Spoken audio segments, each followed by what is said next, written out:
Contrary to published science, despicable union boss Randy Weingarten is demanding zero COVID before schools can allow kids to unmask. Really? Listen to what she told MSNBS earlier this week.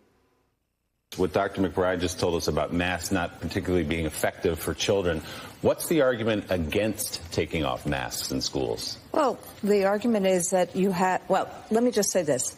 I am in favor of an off-ramp on masks. Right. The real issue becomes, is the spread low enough so that there's no dissemination or transmission in schools? Here to weigh in is our doctor panel, naturopathic Dr. Mark Sherwood and Chief Medical Advisor for Truth for Health Foundation, Editor-in-Chief of Reviews in Cardiovascular Medicine and Senior Associate Editor of American Journal of Cardiology, Peter McCullough. Doctors, welcome to you both. Dr. McCullough, we begin with you. I have not seen any peer-reviewed studies that show masking children has any benefits pertaining to the China virus, but I have seen studies reported that masks are harmful to our children. What's the truth, sir? That's true, Chris. It became known in 2020 that the virus is not spread asymptomatically. It's only sick person to susceptible person. 12 randomized trials show masks don't work. Engineering analyses by Stephen Petty has shown 18% of the air goes around the mask. The virus goes right through the mask. That's actually been determined. So masks should have been dropped in 2020 once we learned the virus isn't spread asymptomatically. We just need good policies to keep sick kids home. And if a child does get sick at school, to have the parents pick them up. We just needed good old 1950s common sense as opposed to mask mandates. Dr. Sherwood, renowned neurosurgeon Dr. Benjamin Carson joined us several times recently, told us that children have little to no risk of hospitalization or death from the China virus, and I believe the stats point that out.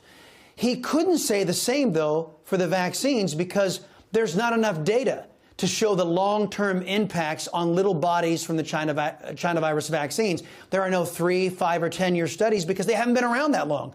Do you agree with Dr. Carson or do you disagree? And if so, why? I do agree with Dr. Carson because ultimately you look back at 2020 of March when it all came about, it was clear early on that younger people were not dying. So therefore the lethality was not there. So we saw at the beginning of the pandemic that young people that age weren't dying. So for the life of me, I can't understand when all of a sudden a non-lethal virus has become so lethal. And so the whole thing doesn't make a lot of sense. And I do agree with Dr. Carson wholeheartedly. Dr. McCullough, you tweeted in reference to a headline that was telling doctors to advise their patients to get the jab. Now, you referenced the Declaration of Helsinki in your tweet, which says risks and benefits have to be fully disclosed to patients. You also referenced thousands of reported cases, and I'm assuming you're talking about the VAERS system here, about negative reactions to these vaccines. Of those thousands, how many have been verified to have been caused by the vaccines, those adverse reactions? And why is it taking the medical community and the government so long to get through all of these cases and tell us one way or the other? There's been one independent analysis by McLachlan and colleagues. Now, this was in April of 2021, and they determined by two separate reviewers in an adjudication process that 86% of the cases, there was no other cause of death outside of the individual took the vaccines. About half the deaths occur within 48 hours. 80% of deaths occur within a week. So they're very tightly related. We know the vaccines produce the dangerous spike protein, the Wuhan spike protein. And in some people, probably it's too much in the wrong location. And for them, it's basically fatal. So on a more probable than not basis, a large fraction of these deaths are actually directly attributable to the vaccine. You know, Dr. McCullough, before I get back to Dr. Sherwood, I want to follow up and just get an answer on that question. Why, in your opinion, do you think our government is dragging its feet on reconciling those thousands upon thousands of cases that have been reported to the VAERS system? We have the wrong agencies leading the program. You know, the FDA is supposed to be the drug safety watchdog, but instead the FDA and the CDC are the named promoters of the vaccine. So they're doing the wrong jobs. We should have had an independent agency basically execute the U.S. vaccine program, and they had separate independent data safety monitoring boards. Without these safety mechanisms in place, Americans are basically helpless. I don't think there's any safety review forthcoming. It's been over a year, Chris. We still haven't had a monthly safety report.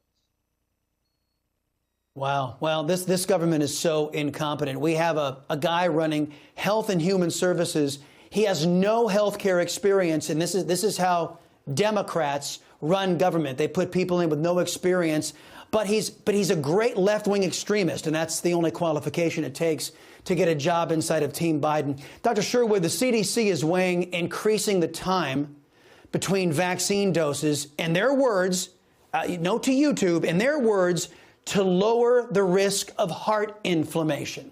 Now, just a short time ago, the idea that vaccine might cause heart inflammation was considered a far right-wing conspiracy theory by uneducated people in our country.